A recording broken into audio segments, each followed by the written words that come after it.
So, I just got out of the theater after seeing The Mandalorian and Grogu, and it was awful. Full stop. I'm not breaking any ground with this assessment, as you've definitely seen the social media climate recently, but as a Star Wars YouTuber, I feel obligated to get my 2 cents.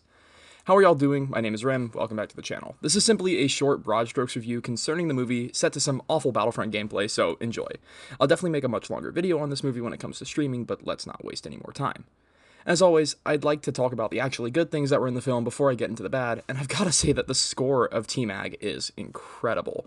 Ludwig Göransson delivers even more so than he has in the past, and when everything in the movie failed to live up to anything, I found myself turning my brain off and just kind of vibing to the music in the background. It feels like a combination of classic Star Wars with the original Mandalorian soundtrack, but paired with a hint of that Stranger Things score, and it's just awesome.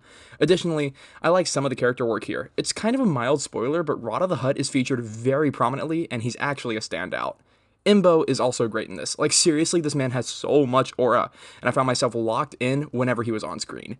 His action scenes were definitely the best of the film. Zeb is cool as well, and I love having him back, although it makes me further question why he wasn't included in the Ahsoka series. I suppose that's neither here nor there, and that also just about wraps up the stuff I actually like about the movie. Now let's crack into the bad, because don't get me wrong, this movie is bad, but it's bad in ways that are kind of new to the Star Wars franchise. See, The Mandalorian and Grogu feels like a bunch of action scenes just strung together by this paper-thin story. Like, seriously, there's nothing new here in terms of characterization for Mando. He's just space Batman, but with no motivation. And that's the thing. We never learn why Mando does what he does, which is pretty important, I think. Like, I don't know about y'all, but I prefer to have my characters be characterized. The most character work we get in this movie goes to Rada the Hutt, and it's not even a competition. The reason why the movie feels like this, why it has so many pacing problems, which I didn't even mention, and why the climax feels like it comes in the first hour instead of in the last act, is because it's literally just a few episodes of the show poorly edited together into a movie. Remember when the show was a space western? Yeah, that was cool. Granted, the movie is better than season 3 of the show, but that's not much of a compliment to me, and it's utterly baffling that this is what was chosen to be Star Wars' big return to theaters. This puppet show where it's literally just Dave Filoni playing with his toys for 2 hours. I didn't even mention the pacing, dude. At times it was moving so breakneck fast that I'm getting whiplash just thinking about it, and sometimes it would move so slowly that I was legitimately praying for the movie to end sooner. I'd never watched a Star Wars movie and wanted it to end. Do you know how impressive that is?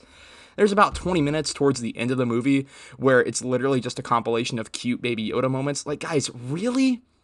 There's a lot of things that need to be said about this film, but I'm saving it for my in-depth analysis a nebulous amount of time in the future. I would give Mandalorian and Grogu a 3 out of 10. All in all, it's about as bad as Solo if Solo were as bad as everybody says it is. And so y'all know, I'm going to the movies a lot this summer, and I want to make a review every time just for the catalog, so let me know if you'd like me to cover stuff other than Star Wars. I'd be happy to. Anyway, like, subscribe if you like the video. Thanks for watching, and God bless.